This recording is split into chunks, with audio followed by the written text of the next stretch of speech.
a lot of questions. Thank you, Tiff, and rightfully so about the any COVID updates, especially this week and next week and what's ahead. So I just ask, we will have time for that after this PD is done.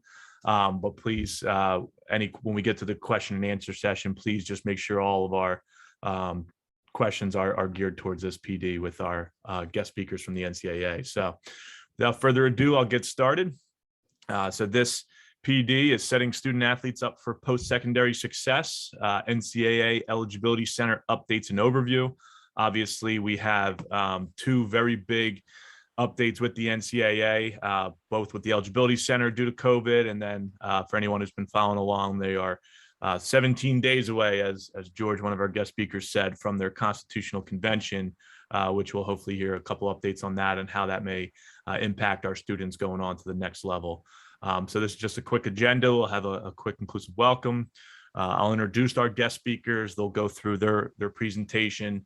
We'll have a little bit of discussion and Q&A about their presentation. Then we'll have a little bit of time to discuss with ourselves about the impact on our schools and how these updates will impact our schools. What structures do we currently have within our schools to support NCAA eligibility of our student athletes, and then also talk through some exercises with you all about how to construct school-based support teams to help really kind of facilitate that for our student athletes who want to play at the next level. We know we have a lot of student athletes that are certainly talented to play to the next level, and oftentimes it's too late when we realize that they are not academically ready or otherwise. So this is a way to really try and capture them and get a hold of them before we get to that point. And then obviously at the end, we'll have a recap and next steps. And then, as I mentioned, at the conclusion of our PD, I'll stay on for an extra 15, 20 minutes or so, just to kind of talk through any COVID updates with you guys, as we know that's kind of at the forefront of everyone's mind. So again, thank you all for being with us today for this PD, and we hope you enjoy it. So just going quickly to the overview and the welcome. Just an inclusive welcome, one of our practices that we're looking to open up all of our PD sessions with and other school-based meetings. Quick question for today, and feel free to drop it in the chat or take yourself off mute and share. And just quick question: what was the best part of your winter break that you guys all just returned back today from? So feel free to drop it in the chat if you have any thoughts, some memorable days, opportunities. I know for me personally, best part of the winter break was actually spending it in person with my family. Last year, obviously, was very, very different. So, my niece actually turned 7 the other day. So I took my little guy ice skating for that party, and that was fun. So yeah, a lot of people wrote lots of time with family, seeing family. Anyone else? Anyone do anything fun? Any skiers out there? Anything like that? New Year's Day dinner. There you go, Star. Good. Time with family. Good. Good. Anyone else? There you go, Zoe, watching your daughter open her Christmas presents. There you go, EJ. I was waiting for that one. Eagles in the playoffs that they clinched last night. So there we go. And Todd, sorry to hear about you testing positive. Hope you're recovering well and and get back real well soon. So that's good. All right. Well, thank you all for sharing in that. And again, big win last night for the Eagles. And Eric Weinstein, is that today yet? You have 10 inches of snow in your driveway? And counting. Man, lucky you. All right. Now, as I mentioned before, we have some of our guest speakers with us today. We have them right from the NCAA offices in Indianapolis. We have Glenn Terry. Glenn may be a familiar face to many of you guys. He's the Director of Strategic Partnerships and Outreach with the NCAA Eligibility Center. And we have a new representative who I'll let Glenn introduce in just a minute. But we are very excited to have them with us today and to kind of go through this opportunity and to share with us some important updates. So Glenn, I'll turn it over to you. Jimmy, thanks a lot, man. Happy New Year. It's been a minute, but Happy New Year to you all. Definitely looking forward to 2022 and seeing what the best that 2022 has to offer. Roughly about 8 years ago, we began pulling data to see what the school districts across the country were doing as far as initial eligibility. We got some startling news 8 years ago. One of the districts, Philadelphia, the school district of Philadelphia, had a non-qualifier rate of 41% across, which was one of the top across the country. So we set out to look up and reach out to the school district of Philadelphia to try to figure out how we could better help the students in making sure that they're able to realize their dreams of participating in the sport that they love and getting a degree on the campus across the country. So started working with the school district of Philadelphia, and over the course of the past 8 years, we have brought that down from 41% to 17%, which is a huge milestone. Through the time, Jimmy was installed as the district athletic director, and he embraced us fully in our mission and in our partnership, trying to make sure that we are able to do everything that we can to work with you to help student athletes realize their dream of participating and studying on a campus across the country. 2022 is going to be a year of some changes. The Constitutional Convention is going to be discussed at our convention in 17 days. What's that going to bring? We really don't know, but it is going to provide some responsibilities to our colleges and universities and our conferences that normally would have the responsibilities of the national office. So we are going to give some of those responsibilities back to the conferences and to our member institutions. What those responsibilities are, we really don't know yet. It's going to be an interesting time to find out, and we are optimistic. We're highly optimistic to see how we can better the lives of our student athletes and their student athlete experience. COVID hit us in 2020 and hit us like a whirlwind, and I think that's the major thing that we can say. And needless to say, we really haven't recovered since then. We're doing a number of things virtually, and over the course of the next 45 to 90 days, we'll be in Philadelphia to meet with Jimmy and his team and many of you to try to sit and find out how we can better partner to help your student athletes, what we need to do to better help your students and their families as they try to negotiate the initial eligibility process. But in doing so, over the course of the past few months, we conducted a national search, and we identified a great candidate in George Midget. He's highly professional. He comes highly recommended. He is a consummate person and ready to outreach and educate and be the true contact that you guys need. So, George comes to us from the University of Kansas, where he worked in their outreach and leadership department. He is absolutely excellent and ready to do any and all for you to help your student athletes and their families. And we are looking forward to growing this partnership with the School District of Philadelphia.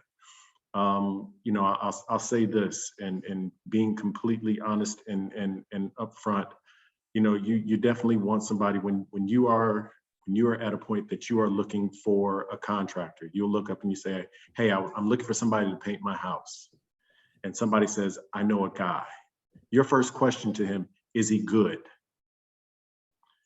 They say, yeah, he's really, really good. The next question that they're going to ask, is he inexpensive? And you're going to look up and say, yeah, his prices are right. If they tell you both those things, you're going to look and you're going to question and try to figure out if you can put your faith in that person.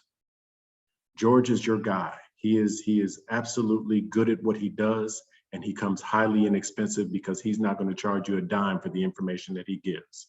He's going to take the information that you ask, and if he doesn't know if he doesn't know the answer, he's going to find the person that does know the answer and come back to you directly. So with that, I am going to introduce George Midget, our Assistant Director of Outreach and Strategic Partnerships. George.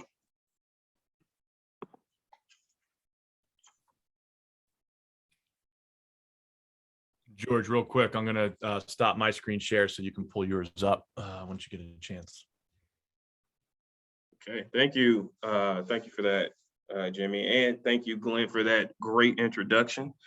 Happy New Year to everybody on the call. And again, I realize that you all are coming over and making sure that you are getting information. And right now I am trying to pull up my screen. I don't know if my screen is on your screen yet, but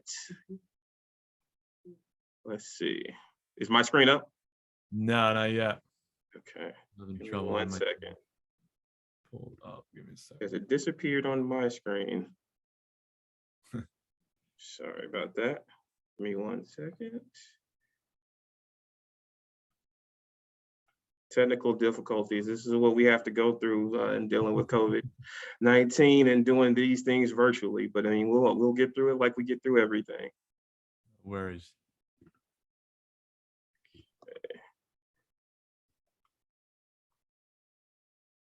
Let's see here now.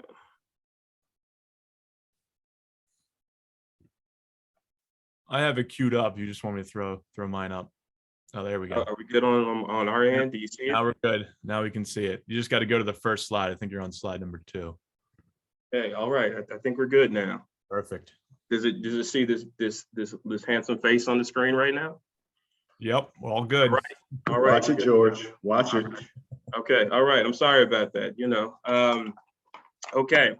So now that we've got that taken care of, I just want to kind of introduce myself. Well, they did that already, but really just again to reiterate, I'm a resource for you all to use, and I'm going to give you some information that I need you to all go by. As you can see on the agenda, it's quite a few things that we're going to cover, but the main things I really want you to pay attention to is for our new ADs, more than anything, how to register and the different core courses that your students are going to need.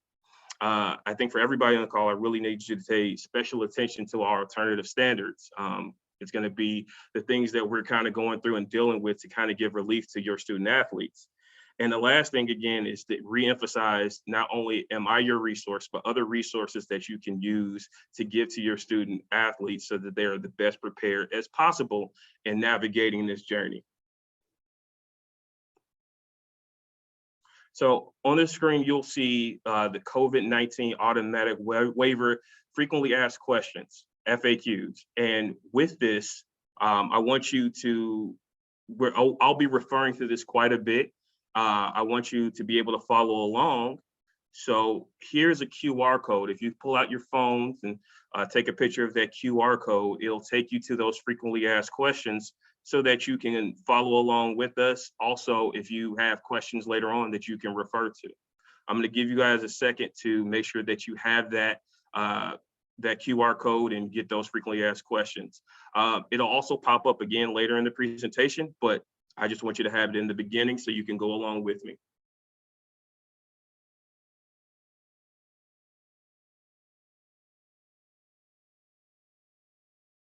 So the first thing you might want to know is, what is the Eligibility Center? The Eligibility Center, as you can read, is responsible for working with college-bound student athletes to certify them for competition at Division I or Division II schools. We're focusing on getting them ready from an academic standpoint and making sure that they have the courses that they need to be eligible to participate. If your students want to compete at a NCAA Division I or Division II school, they must meet the following requirements from an academic standpoint and an amateurism standpoint. Some quick facts about the NCAA. As you can see, there are a lot of different numbers that you see on the screen, but the main thing that we really want you to notice that it's over 500,000 student athletes that participate at the NCAA level. And again, we want to make sure that we equip you with all the things that you need to get your student athletes to the level so that they can participate with the NCAA. The first way and how you are able to participate with the NCAA is registering. When you are signing up, or your students are signing up to participate, they have to go to eligibilitycenter.org. And from there, they'll be able to choose between two different types of accounts. And I'll go into depth about these accounts. If you notice in the middle of the screen, it's fairly easy to sign up. They'll go to eligibilitycenter.org, and in the middle of the page, they'll click that register button. And at that point, they'll have to decide between the two accounts that you see in front of you, profile page or certification. So the first we'll talk about is the profile page account. So the profile page account is for students who are really not sure what they want to do yet. You know, a lot of times you have students that they're athletes, but they're not sure what direction they want to go to, you know, what schools are looking at them. So, you know, this is really geared for those who are really not sure what they want to do yet, or for those students who are particularly interested in participating with a D3 school. Keep in mind, there is no registration fee to create this account. And at any time, if your student decides that they want to go and participate on the Division I or II level, they can transition it over to a paid certification account. Now let's talk about that certification account. The certification account is necessary. It has to be in place if a student wants to compete at a Division I or II school. Students must be certified by the NCAA Eligibility Center. The cost associated with that is $90 for domestic students, and it's $150 for international students. The reason why we set it like this is to, again, to assist students as they go through this process. If you have students that might qualify for a waiver for the SAT or the ACT, have them talk with their high school counselor, because they may be able to receive a fee waiver for this as well. I also want you to keep in mind that before students can go on any type of official visits or sign a national letter of intent to receive athletic aid for a scholarship, they must have a complete certification account. So that means it must be paid, that fee may be paid, and that they've completed everything in regards to that certification account. So I kind of talked about before and making sure that they have everything completed. So once they sign up for that account, where they'll get to what's called the dashboard, which you see in front of you. And periodically, you're going to get different things that they're going to have to complete. And so your students need to make sure that when they get to this point, that they're reviewing their account to make sure that they complete any type of open tasks. This will also go to their email. It'll prompt them several times, because I signed up for one just to go through the process. It'll prompt them several times to make sure that, hey, you haven't filled this out. Make sure you have this taken care of. Again, this is something that we want to do in assisting your student athletes get to the next level. It's also on here where you can update your dates for enrollment or graduation. Also, you can review, they can review the receipt of the transcripts that they have on file. Again, you might have some students that have gone to several high schools, and those high schools also need to be on the certification account when they're going through the process. This is where they can edit those schools, their accounts, and all the information involved in there.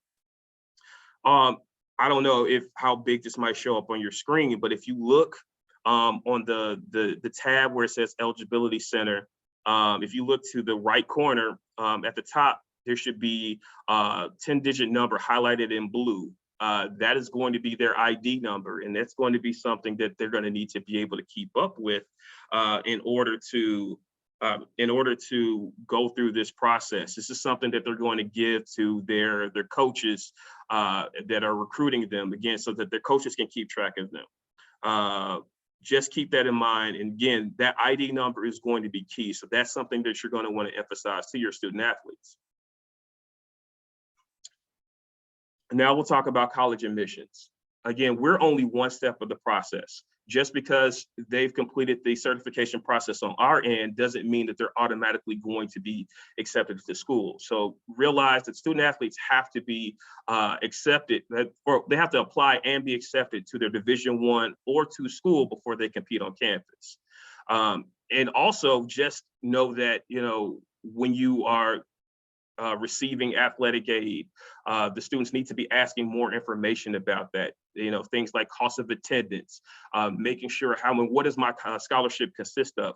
Make sure that they're asking questions to kind of help navigate through this process so that they know exactly what they're entering into. So I talked about before that 10-digit NCAA ID number. With that ID number, again, they're going to provide it to the coaches. And the reason why they're going to provide it to the coaches is so that it can be added to what's called the institutional request list. And that's the list that any school, any Division I, II school that is looking at that recruiting that student athlete, that's how they kind of know where they're at in the process. So the school has to add the student athlete to that that list. And so that's where the NCAA ID is key. Again, just to emphasize this again, your student athlete must be on that school's IRL to be certified by us at the NCAA and to play sports in college. So now we're going to go into part of what we're certifying. And I talked about it originally when we were on the agenda about certifying our student athletes. And one way we're going to be doing it is from an academic standpoint. And we're looking at core courses. We all know that you receive a GPA once you get to high school. Well, this is focusing on specific grades, classes, what have you, for those students to focus on. It's great that you're doing well in other subjects, but these core courses really will help us determine a student athlete's academic preparedness for college. And these are like the big courses that we're looking at. We're looking at English, math, science, social studies, foreign languages, things of that nature. Again, keep that in mind when you are, looking at that with your student athletes. So if you have any questions if you are trying to see if your core course list match up, again, I'm going to give you some time to go over this list. If you pull out your phones to go over it, just to make sure that your your high school core courses are up to date from an NCAA standpoint. Make sure you take a look at this. I'm going to give you a few seconds so that you can pull that up. George, I just let everyone know I'm also going to send out the deck that you sent me earlier after our session, so they'll have access to this if they need it at a later time as well. Okay, thank you for that, Jimmy. I appreciate it. No problem. So now let's go into those COVID-19 alternative standards. I know we talked about it, going in. This is in case for this current school year, 21-22, and for next year to 22-23 school year for students going into that. So we'll talk about Division I first. There are 4 possible outcomes that you can get from a certification standpoint, and we'll go into each of them. The first is the early academic qualifier. This is going to be what we are aiming for our students to achieve. Again, this is the way that they can be certified early before getting to anything else. And this is really for your student athletes who are really achieving in the classroom and making sure that they're taking care of everything that they need. Once they receive the status, they'll be able to go onto campus and participate on the fullest level. What I want you to focus on in trying to achieve that is that in order to achieve this, the student must complete 14 core course units in the subject areas in which we kind of talked about earlier, and you'll see it again, prior to the beginning of their senior year in high school. And they must have a 3.0 or above in those subject areas. Here are the subject areas that we kind of discussed. I'm going to let you take a look at that again, emphasizing the English, the math, science portions of it. Again, there has to be 14 core course units prior to the beginning of their senior year of high school. Next, we'll talk about the qualifier status. Again, it's very similar to the early academic qualifier. The main difference with that is that the standards are switched on this. Again, students must meet their core course progression before the beginning of their senior year. So in that means they have to complete 10 core courses before the beginning of their senior year, and 7 of those courses must be in English, math, or science. They must achieve a GPA of 2.3 or above in those subject areas. And again, if I'm going a little bit fast, again, I want to make sure that I'm being mindful of your time, but there are links in the chat that are going on. So like, again, if I'm going a little bit, if I miss something that you all haven't been able to catch, there are links in the chat. And as well, Jimmy's going to send that out, what I'm talking about after we speak. So again, going back on that, making sure that you earn a core course GPA of 2.3 or above in the required subject areas, and submitting proof of graduation to the Eligibility Center. Again, here are our standards that we're looking at. I think the main thing that you're going to notice that's going to be different from the first slide that I talked about is that it's 4 years of English that you need to complete, as opposed to the 3 with the early academic qualifier status. Again, we want to make sure that we emphasize this. Again, it has to be 16 core courses. You're going to hear me say this quite a few times. So make sure that you're drilling that into your students, that they need to complete the 16 core courses to be eligible to compete on this level. Now we have the academic red shirt. It's also, again, 16 core course units in there. But the main thing I want you to notice on there is that students are only allowed to receive their first year of aid and only practice in their first term. So again, this is intentional. Again, we want to take the time for students to, this was put in place so students have the time to get acclimated to campus from an academic standpoint, participate with their team, but they're not allowed to compete with their team. Again, they can practice during that first term, and they can receive athletics aid. Again, with that, they have to earn a core course GPA of 2.0 or above, and submit proof of graduation to the Eligibility Center in that regard. Again, the standards are very similar to what it is for a regular qualifier. Again, it's in the same vein of thinking. Again, we want them to get academically prepared as much as possible. Again, that's what we're trying to emphasize, and by telling you this information. And now we have the non-qualifier. The main thing that you need to know with this is that non-qualifiers are not eligible to receive aid, practice, or compete their first year at a Division I school. Again, we don't want a student to end up at this point. Again, we're trying to give you as much information as possible so that this doesn't happen. But realize when you're talking to your students, make sure you emphasize that non-qualifier is not the way you want to go. We want to make sure that they're able to receive aid, practice, and compete with their teams, as quickly as possible.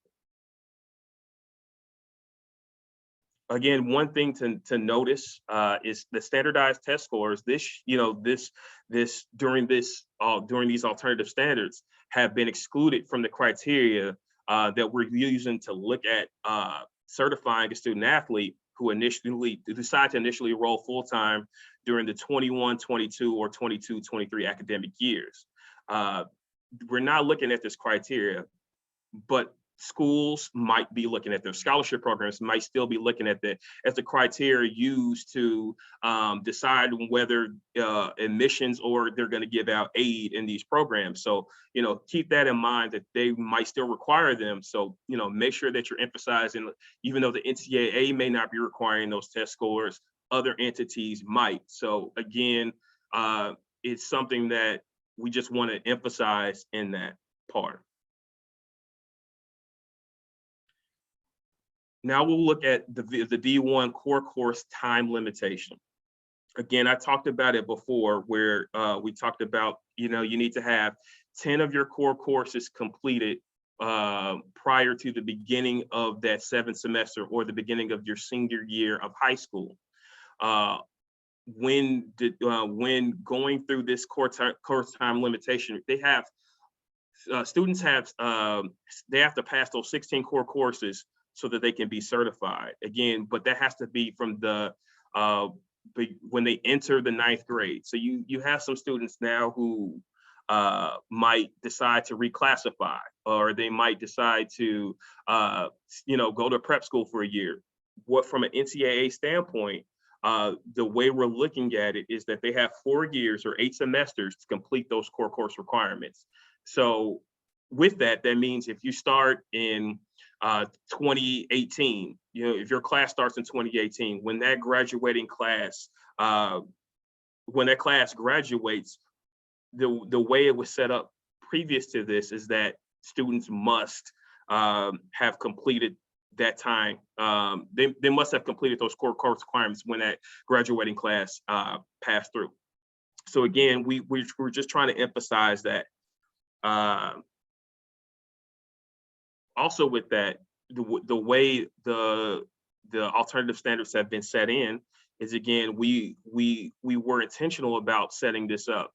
The previous requirement was a little bit more strict in that where you had to complete the remaining 6 courses of the 16 core courses prior to that class graduating.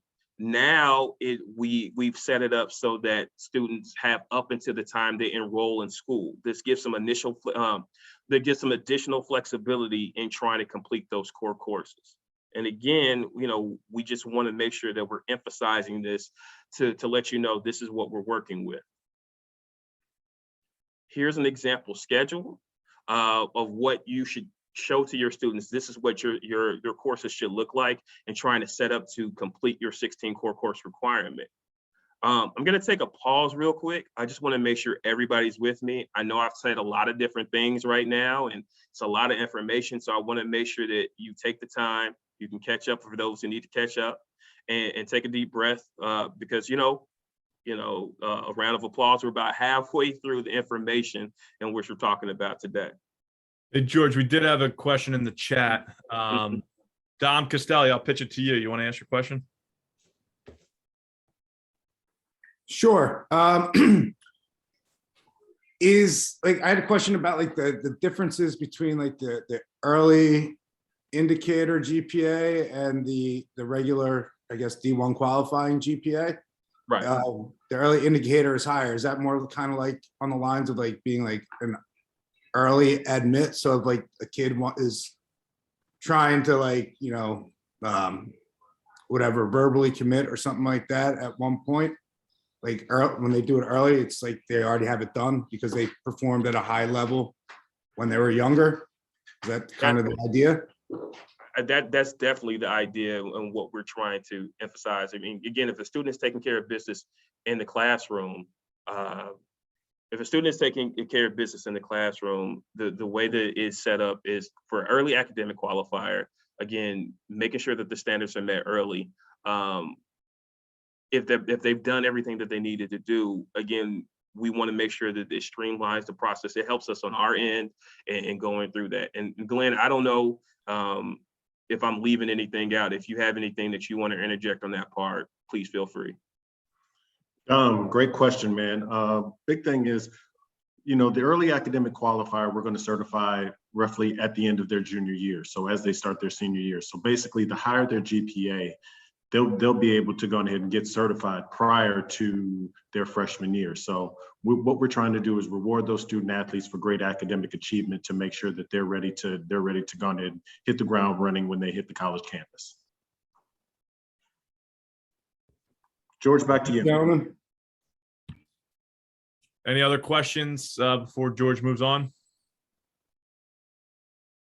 All right, George, think you're all good. Okay. So now we're going to go into Division II alternative standards. And if you notice, there's a little bit of a difference from the first one. There's only 3 outcomes as opposed to the 4. Early academic qualifier is what we're about to go into. So in there, you see, we just talked about this from an early academic qualifier standpoint. For this, we're also looking at 14 core course units, and realize more than anything, and I want to emphasize this, is that if you meet D1 standards, you automatically will meet D2 standards. But I want you to also notice in here that with your core course GPA, the core course GPA limitation is a bit lower. Instead of a 3.0 for a D1 purposes, it's 2.5 for Division II purposes. And again, I'll let you take a look at the subjects as well, again, so that you can pass this on to your students.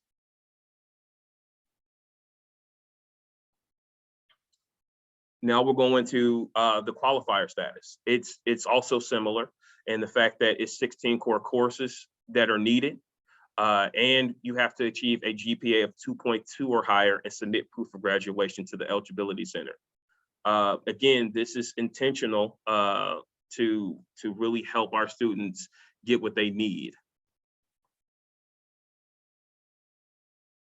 Here are the subjects that they have to make sure they adhere to from a core course standpoint.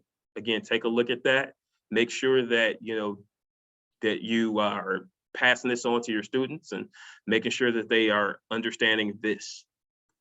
And again, this will be sent out to you as well. And we'll have some resources at the end so that if you want to pass this along to your students, we'll go into that as well. And last, we have the partial qualifier. So if you see on here, it says college-bound student athletes who do not meet Division II qualifier standards will be deemed a partial qualifier. So it doesn't really matter what they get as far as a division, if they have a 2.1 or anything after that, just know that they automatically will be a partial qualifier. And so again, at the end of the day, they'll just need to submit proof of graduation to the Eligibility Center. That is the main difference in that. And again, you will see that there is no non-qualifier. So there is no non-qualifier because they automatically will be deemed a partial qualifier. Again, we just kind of talked about the test scores. The same thing applies for Division II purposes. Again, it's being excluded from the certification process, but keep in mind that the colleges or universities and scholarship programs may still require those test scores. We also provided a little bit more flexibility in the initial eligibility process. So when they're being certified, if they go and check on that dashboard, we will be applying a COVID-19 automatic waiver in order to them to compete at an NCAA school for the 22-23 scholastic year. But there's certain criteria that they need to meet to be eligible for this. If you have questions, do you want to see initial eligibility for all other classes, not necessarily these seniors that are about to go on and participate. Here are the Division I and Division II academic requirements so that you can go ahead and give that or be focused on that for your students as well.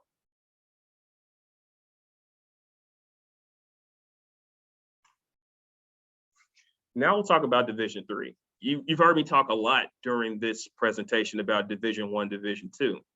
Well, the main reason why I've been focusing on those two is because each Division III school determines their eligibility for admission, financial aid, practice, and competition. But because they do that, we do not perform certifications on Division III student athletes.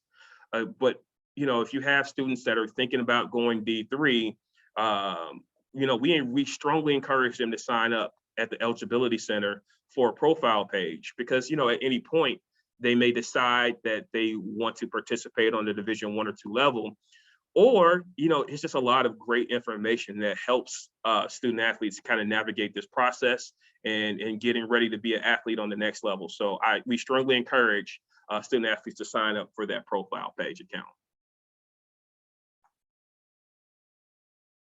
Now we'll talk about distance or e-learning. Really, we're talking about non-traditional courses.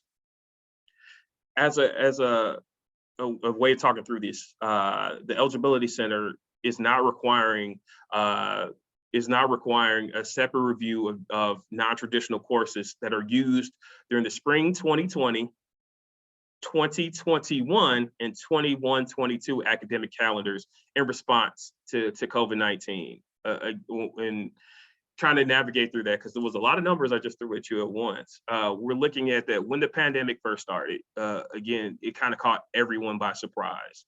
And there are a lot of different things that we're still kind of navigating through. And we just wanted to provide this resource or this flexibility. And for those students that are taking non-traditional courses to have an opportunity to not really, as long as they're meeting certain standards, we're not asking them to go through an additional set of standards to make sure that their stuff is taken care of. George, quick question for you on that. You were Glenn, because I know this came out in our last PD when we were talking about progress monitoring for student athletes. We have a number of students on our teams that are, whether they're homeschooled or cyber school or whatever, and we've had a bunch that have kind of shifted from when the pandemic started till now, back and forth. Does that play into it at all, or is this kind of more of a blanket, I don't want to say waiver, but a blanket understanding that, if they're in quarantine learning, or if they're, in a cyber school for whatever, or they're whatever it may be, that it's kind of covered for since the onset of the pandemic through the remainder of this year? Glenn, I'll refer to you on this one because I want to make sure that nothing's left out on this answer. Jimmy, great question, man. Distance or e-learning, basically what we're saying is if your kid decides that they're going to take an online course or a software-based program or anything like that, we're not going to require a review. We're not going to look up and have our high school review department ask about that course. If your school is going to place that course on the transcript with grade and credit, we're going to utilize that course, okay? And this will be used for every student that enrolls in the 22-23 academic year, okay? So if they enroll in the fall, if they graduate in 22 and they enroll in the fall, or if they are a junior and they decide to enroll early in the winter, we will utilize those courses, okay? So just wanted to make that clear that we're going to utilize these courses for those students in without requiring a review. So any e-learning type course, any e-learning type program, as long as the school, the district, or the state Board of Ed approves it and will give it grade and credit on the transcript, we'll go ahead and we'll use it. Perfect. Very helpful. I appreciate that. Thanks, Glenn. Here's one thing, Jimmy, I'm going to say this. So your freshmen or your sophomores, George, I'm going to steal your slide right here. Your freshmen or your sophomores, if they're taking these courses right now, we're going to utilize these courses for them when they graduate. So through this process, we're going to utilize these courses for them through the 22 academic year. So we're in the process of trying to figure out with Omicron and with Delta and everything else going on right now, we're in the process of working with our leadership to try to figure out what's going to be best for these students moving forward. As we figure out what we're going to do, we're going to let you guys know as soon as possible. Thank you very much. No problem, man. Thank you, Glenn. And that's a great segue as well. Just remember, with everything that's going on, just because a student is taking online or hybrid courses does not mean that student is being homeschooled. If you want to find a little bit more about exactly what goes into homeschooling or things in that regard, take a look at our homeschool toolkit. I don't know if it's going in the chat or not, but we'll provide a link in there for you all to take a look at for any questions that you might have. Now we'll be going into sports participation. Again, we've emphasized this a lot. Again, what we just covered was from an amateurism standpoint as far as certification. Now we're looking at we just talked about it from an academic standpoint. Now we're going to talk about it from an amateurism standpoint. So when students sign up for that certification account, there's a couple things that we need them to do. First off is to make sure they select the sport or sports that they would like to play in college. Again, you have students that are right now in high school that may be multi-sport athletes, but they may be focused on one thing. But if they have any thought that they might want to compete at the other sport that they compete in on the collegiate level, make sure that they select that. Next, they make sure that they have to update the information frequently if they're playing for multiple teams or attending events outside the traditional high school setting. I know in Pennsylvania, you have the pin relays for anybody who's doing track. And so, again, you have some people who can sometimes run unattached, or they might be doing something where they're running with the outside organization. Make sure that they're putting that information in so that we can see this so that it can be certified. And also, this is important, work with, have your students work with their high school counselors to request final amateurism certification before they enroll full-time at the D1 or D2 school. And when you're telling your students this, you're telling your coaches this, make sure that, again, we don't want to come off as an entity, at the NCAA is being intimidating. This is a very easy process. Over 94% of the students that go through the certification process don't need additional questions. We get everything on the front end. Again, our job is to work with you so that we can get you certified out there on the field or court to play. Next, we'll talk about name, image, and likeness. I'm sure you've heard about it a lot in the media and everything that's going on with things that are happening from this standpoint. And now, it's a great opportunity. Student athletes, NCAA student athletes, have a unique opportunity now that I can at least say when I was in school, I didn't have, and I'm sure you could say the same on your end, to benefit from your name, image, and likeness. All three divisions have adopted a policy that is across the board that is suspending name, image, and likeness rules for all incoming and current student athletes.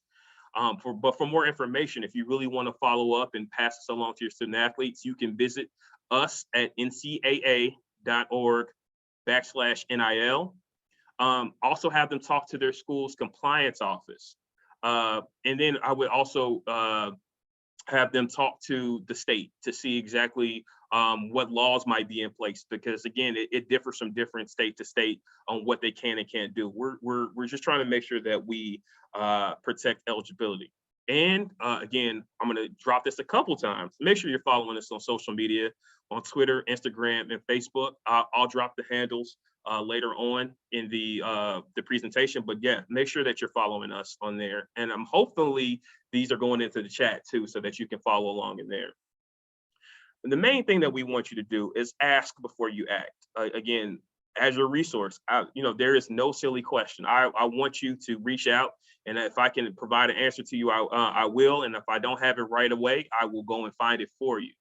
But if you can't get to me, or if you want to send your students somewhere to have their questions answered, reach out to us.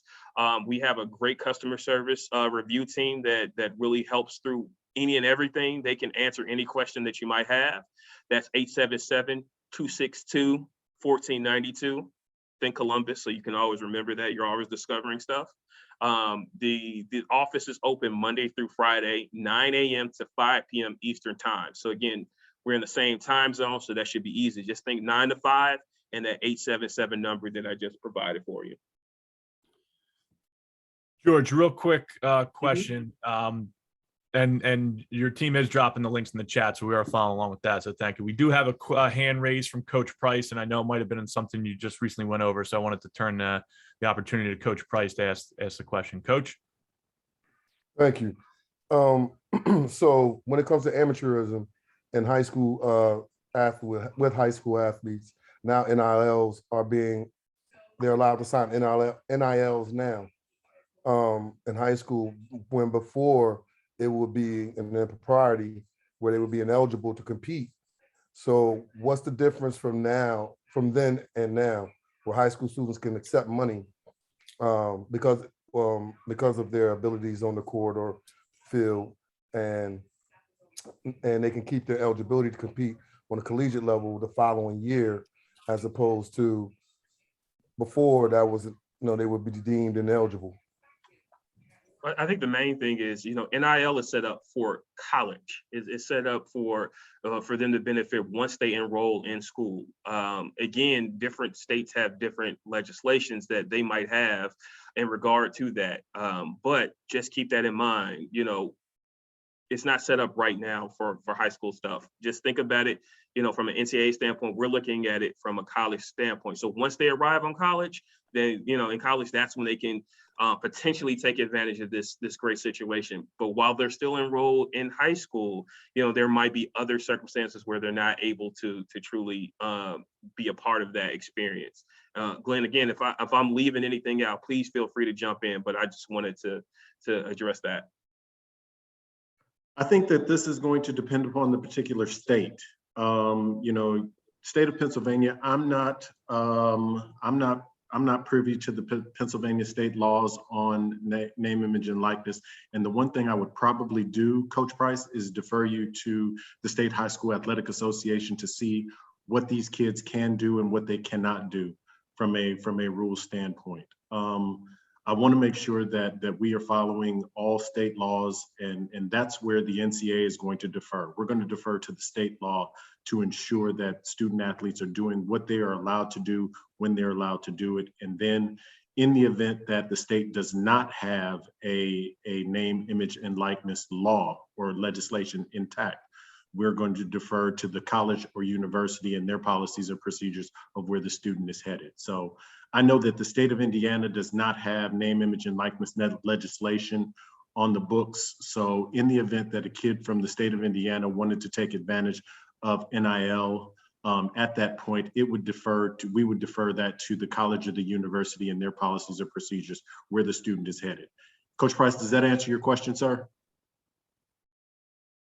And thanks, Glenn. And just to add to that, as Glenn mentioned, I mean, you guys are obviously dealing with 50 plus the DC State Athletic Association. So in PA, I know there hasn't been anything kind of pushing for it, but for instance, to answer your question, Coach Price, you might have a kid that would not lose his NCAA eligibility if he was a high school student entertaining NIL, but he may lose his high school eligibility if that high school is a member of the state association and that state association is not allowing NIL or whatever it may be. Again, it's all very new within the last 12 to 18 months, really since the beginning of it, of the legislation being rewritten, and different states have been moving at different timelines with different laws, with different things. And then obviously the universities that they will be attending will have their own, because the universities were required to draft their own policies on it. So, for that, we would defer to the PIAA for us and our schools in the public league as kind of level one, and then level two, we would defer to that university that student would be on campus in the fall to make sure they're in line. So, but great question. I appreciate you asking that. George, back to you. Thank you. Jimmy, Glenn, great points. And again, I would say, again, we just talked about it before. Make sure you're following the Eligibility Center on social media, because, as these things are changing literally every day. So make sure that you are following our social media accounts so that we can give you the most up-to-date information in regard to those things. So we talked about a lot of different things going into this, but again, when you're emphasizing talking to your students, let them know if they want to play sports in college, that they need to share their NCAA ID, which we talked about earlier, that 10-digit ID that you're given after they completed the certification standpoint, to the schools that are recruiting them. Again, they have to apply to schools to be accepted. For those students who are trying to enroll in the fall, they must request the final amateurism certification before that time.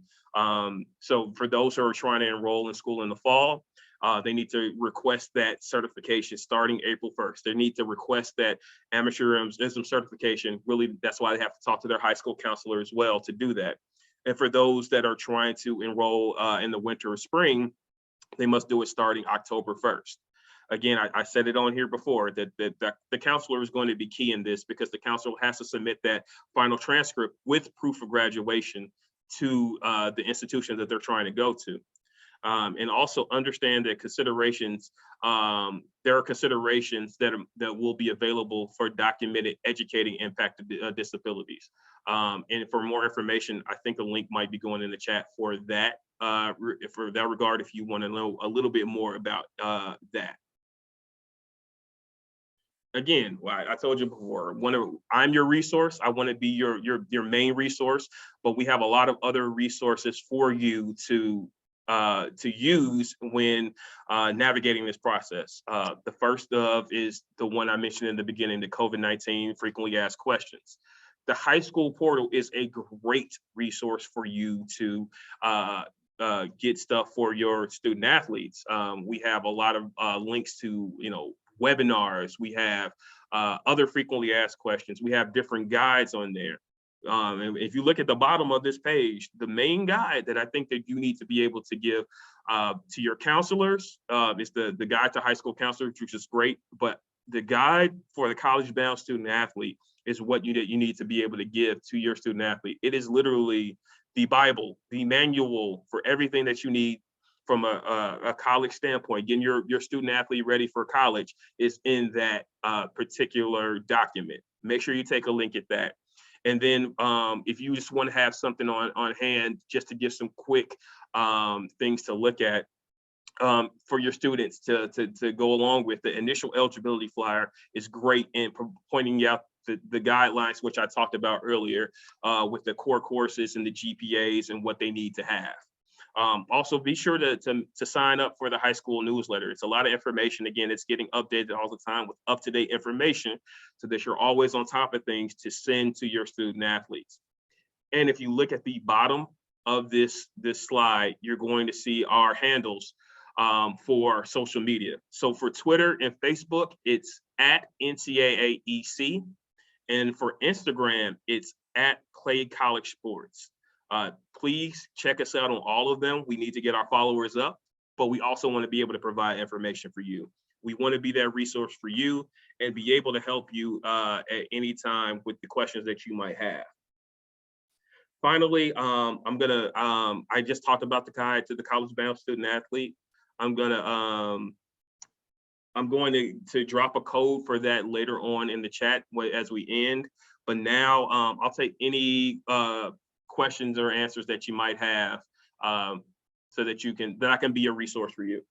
Yeah, George, you want to stop sharing your screen? We can get everyone's tile up there, and then I can just go through any hands raised. If you guys have a question, feel free to use the raise your hand feature just to pop up there if you have any questions for George about anything, or you can simply just remove yourself from mute. But if you have any questions, this is our time for our Q&A and discussion. And man, George, you hit right on the 145 mark, so I'm impressed. But yeah, any questions, feel free to ask away.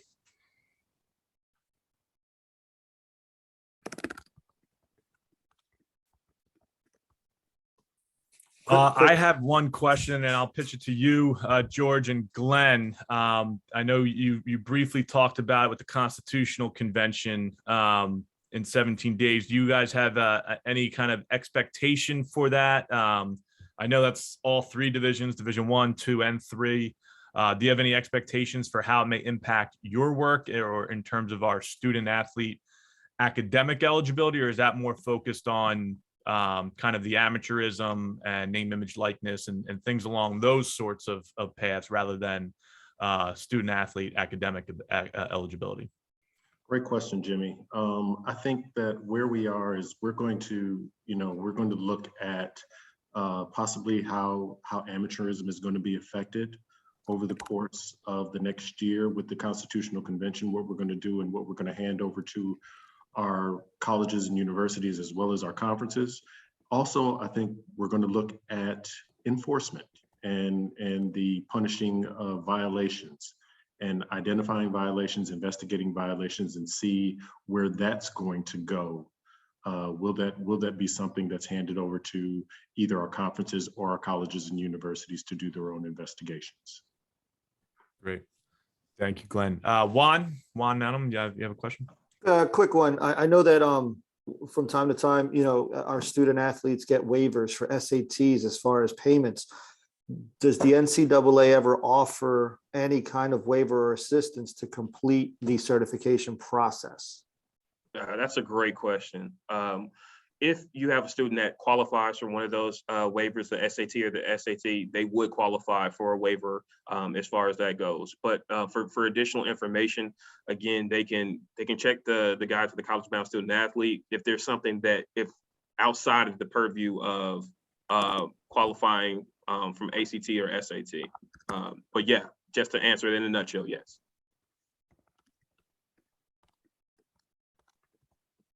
Any other questions, thoughts? So this just got dropped in the chat really quickly. Again, if you have any follow-up questions that you don't think of right now, feel free to reach out to me directly. My email is in the chat. I'd be happy to answer anything that you might have. And again, I thank everybody for their time. I don't know if there's anything else you need on my end, Jimmy.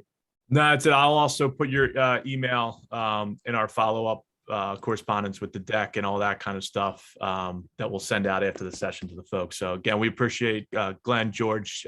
Thanks so much for this.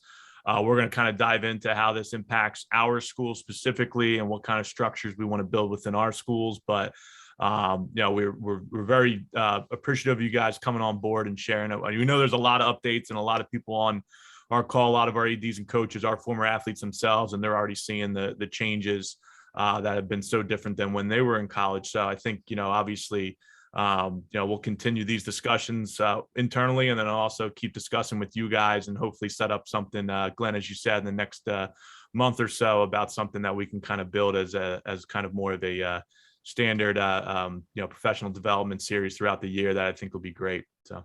Jimmy, thanks to you. Thanks to everybody. Tiffany, everything that you guys do to help student athletes, the things that you do to help your counselors, your ADs, your roster chairs, help those kids to do what they need to do from an academic standpoint. We truly, truly, truly appreciate you. Looking forward to getting to Philadelphia, man, and being able to sit and talk and chop it up a little bit, man. And again, appreciate all that you do to help young people. God, thanks a lot, Glenn. Thanks, George. Thanks so much. Thank you all. And just one real quick thing, fly Eagles fly. There you go. Well done. Coming from a Bears fan. All right. No, I appreciate it, guys. Thank you. All right. We have about 20 or so minutes left. We'll get through this rather quickly. I just want to kind of talk through kind of how this relates to us in the school district, in our schools, and the impact it'll have. We're going to get into kind of the structures that we have existing within our schools to support NCAA eligibility, as well as kind of school-based support teams. I encourage you guys to work with your school leaders on building within your schools to kind of, again, make sure our students are prepared. So before I dive into this, I do want to introduce another person we have on this call, Dr. Xavier Brown, who works in our college and career readiness office and works very closely with our college counselors, which are appointed within our network. So I just want to give him a quick minute or so just to introduce himself and talk a little bit more about the work that he does with his team. So Dr. Brown. Thanks, Jimmy. Good afternoon and Happy New Year, everybody. Excited to be here. Jimmy and your team, this was really, really great. As many people said earlier, I'm a former athlete, played at School District Philadelphia, Paul Robeson High School, and also in college at Eastern University and Immaculata University for basketball. There's a lot of things that I see that's changing. And with my team in Office of Post-Secondary Readiness, we want to be able to be a support to being able to support schools and understanding this information and making sure that students are eligible and have these opportunities to participate. So my team, I have 15 team members, 5 program managers, 10 coordinators. We're looking to beef up our team in terms of getting more coordinators the second half of the year. And we support all our high school networks, Learning Network 1, 4, 13, Innovation and Opportunity. So whatever we can do to assist and support, to collaborate, we're all hands on deck. We understand how important this work is and actually seeing athletics as a pathway. So Jimmy, whatever we can do, we're on board. Yeah, Xavier, can you talk a little bit more about how your counselors are structured within the networks today? Is it kind of how many are in each network? Are they assigned to certain schools within the network? Because I know that might be very new for a lot of our ADs on the call. Absolutely. So last year and a few other years, we had actually coordinators who were actually assigned to work directly with counselors in specific schools. Since then, we've moved to a building capacity space from a network approach. So we have 5 program managers who pretty much work directly with principals, APs, roster chairs, deans, whoever in the schools to really build capacity. And we have typically 2 to 3 coordinators per network. So these are individuals who are providing direct educational opportunities, leading PDs, or providing direct services. We do a lot of fairs and different things like that. Moving into the second half of the year, we're actually going to be providing a lot more action. This first year, since we've just moved to this approach, we've been really kind of surveying schools and figuring out where they are with COVID and kind of like where their schools are in terms of getting back on track. Great. Thank you so much. And that's a perfect segue into our final two slides. So thank you, Dr. Brown. Again, as was mentioned, each school already has certain structures within their community that can support a student athlete's preparation. Again, we don't have to recreate the wheel. This isn't something brand new. We have to kind of pull out of thin air. We already have these certain positions, these certain roles within our school. So each of our high schools, every high school has an established athletic department with you guys, our appointed athletic directors. So again, you guys are kind of that first line of defense, that first person, that first resource, if you will, that students should be coming to if they are interested in playing at the next level. You would be working with your coach or that student's coach in kind of partnership and making sure that they are either taking the right, classes, or, making sure they're coming to school, they're meeting all those benchmarks that we need for them to be successful as a graduate and ultimately as a collegiate student athlete if they have the skill. We know a lot of our students have the skill. I mean, that's not the issue. We know we have the talent in our schools for our students to play at the next level. It's just making sure that they are prepared for that. In addition, all of our high schools have an established ninth grade academy or some sort of freshman-based programming for all students that coming in freshman year. So that's another way to get in front of those freshmen. Where that year, freshman year, is important because we do, obviously they need to be taking the right courses, but that is where we need to ensure that they are on that correct path. So that way, when they're getting to later part of junior year, senior year, they're not behind the eight ball and trying to play catch up. They're already prepared that if they have that talent and they have those recruiters, that they have that opportunity to play. College counselors, as Dr. Brown mentioned, each of our high school networks. I forgot to put opportunity in there, but most of our schools on this call are in 1, 4, 13 and innovation. They have their project managers and college counselors that work with each school administration. Your guidance counselors, as George was saying on the presentation, they play a critical role in preparing our students for post-secondary success, whether it's setting them up with the college process, walking them through the course selection process, whatever it may be. And then a lot of you may be doubling as this role, and I know a lot of you have good relationships with these roles in your school, but your roster chairs, they will need to be a partner in ensuring your student athletes are meeting the proper requirements, because we need to ensure that they're taking the right courses and then obviously excelling in those courses in order to meet those minimum standards. In addition to that, some school-based support teams.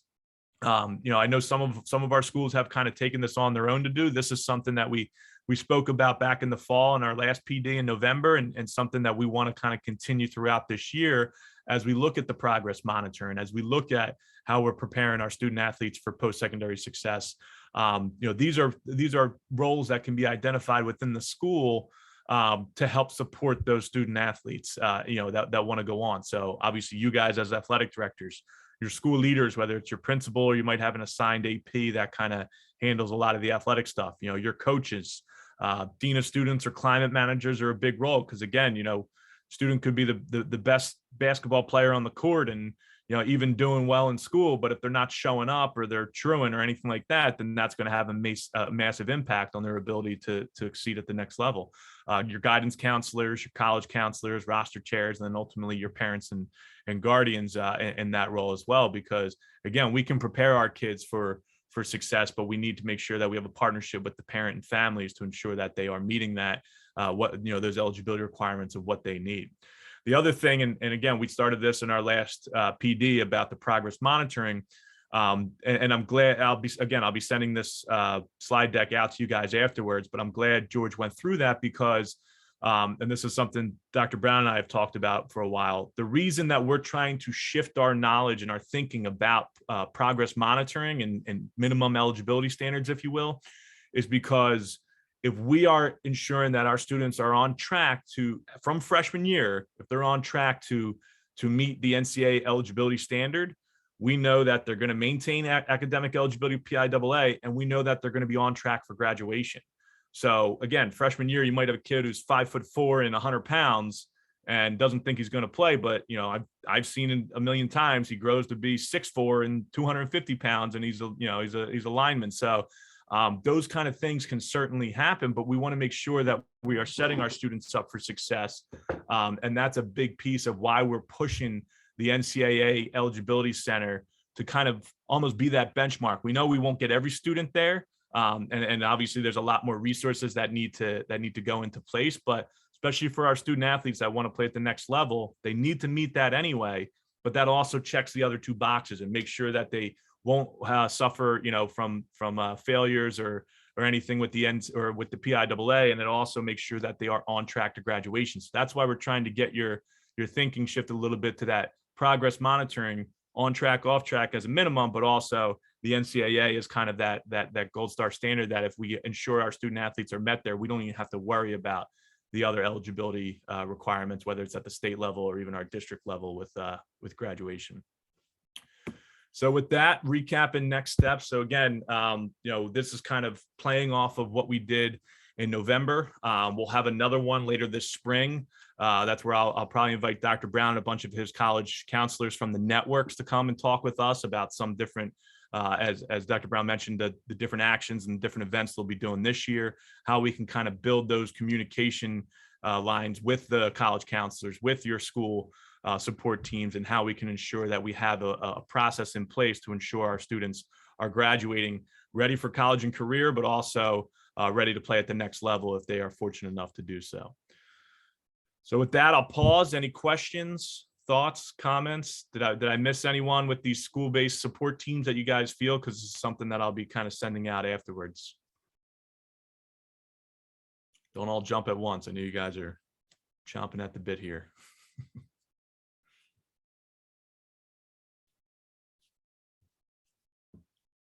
Coach Price, I don't want to put you on the spot, but I know you mentioned that you've coached at the collegiate level. Anything we're missing from a high school's perspective in terms of what we should be kind of focusing on?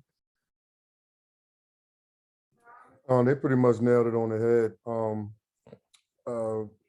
Because I've coached from the Division II level to Division III level, currently Division III. The most important thing is making sure the kids are eligible. Transcripts are all the paperwork needs to be together. So once they start applying to these schools, you can get them direct. You can get a quicker answer as far as acceptance, as opposed to waiting until later on. Right now, if I were you coaches or if the ADs, I would encourage the coaches to start sending out filler letters. What I mean by that is, you know, interest letters into, you know, schools around in and around Philadelphia, to see if you can get some schools interested in the kids, especially those who are uncomfortable with leaving the city. I would start with the Division III level, Division II, and if they're really, really talented, then go to Division I. Make sure in that process that, again, that you have all your paperwork together, transcripts, highlight film, any recommendation letters that you may have from teachers or administrators. So those things are really important, especially when it comes to recruiting process, because that in itself gives us an idea of what type of student the kid is, what type of athlete that kid is, and will they be an asset to the university or college in the next 4 years. So they were spot on. NCAA was spot on. I just was unclear about the NIL, because I've seen and heard that some kids in high school have signed some NIL deals, and they're still keeping the amateurism right now to this day. So I guess with the state, understanding the state laws and how it works with this NIL stuff was refreshing, or was refreshing for me. Yeah, no, absolutely. Yeah. And again, a lot of, I've heard that too. And a lot of those NIL that high school students are signing are oftentimes in schools that are not part of their state athletic association. They're a private school or something like that, and not participating in the state athletic association. So absolutely. I'm sure we'll have more information from PIAA on that as kind of NIL really takes the full force into this year. And I think PA is there's some kind of bill in the chambers going through with NIL. So as we have any more information, we'll be sure to share it along with you guys as well. Just had a quick question from EJ. Who do we speak to about starting an athletic council at your school? So again, start with your principal. that, obviously, your principal is your building leader, but let them know, hey, this is what I'm thinking when I, start thinking about the people that you would want to serve on that athletic council, the important roles in that school that can help support that preparation and readiness. And then essentially, the principal is the one that would just kind of have to you'd have to work through. This is something, as I spoke about, that we are kind of working more collectively across the district, but we're still kind of working on that path forward with that. But in the meantime, again, if you wanted to start organically, like I know many of our schools have already begun to do something similar, just start with your principal or your AP, whoever it is that you guys report to from your building side. And then, we can work together if you guys have ideas of a structure or plan specific, how often you want to meet, we can definitely work with you guys to build that out. We don't want it to be too prescriptive in what it would look like, knowing that some schools may have an existing structure in place, but not specific to athletics. And it might be easy, to just kind of add an athletic lens, or every, second or third meeting that you already have with that other council, you can talk about student athlete preparation and readiness. But your principal would be the one that you'd want to start with. Other questions, comments, concerns? Tiffany dropped the link in the chat for the sign-in sheet and feedback form. We appreciate your guys' feedback with this. It does help us kind of build out our future PDs. Again, this is something we won't be doing every PD day because we know there's certain district-wide requirements that are there, but we are hoping to have a regular standing PD calendar, if you will, or PD scope and sequence throughout the year. So our next one, I think, is earmarked for right around March or April time. And then we'll do one at the end of the year, as we always do, to try and capture data and information of our students that will be playing at the next level. But that is something that we're hoping to kind of have anywhere from 3, 4, or 5 PDs a year, focused on you guys, focused on essentially the main part of our work, which is building our student athletes for success, progress monitoring, the NCAA process, as well as different structures we can build within the school. So there are no further questions. That'll be the end of our session for today. As I mentioned in the beginning, I will stay on to answer any questions you guys have not related to this. But please make sure you fill out the sign-in sheet. That's how you'll get your Act 48 credits. And then I hope everyone has a safe week, and stay tuned. I'm sure we'll have more information as we move forward. Our games are still going on as scheduled, and we look forward to continuing in the new year. So thanks, everyone.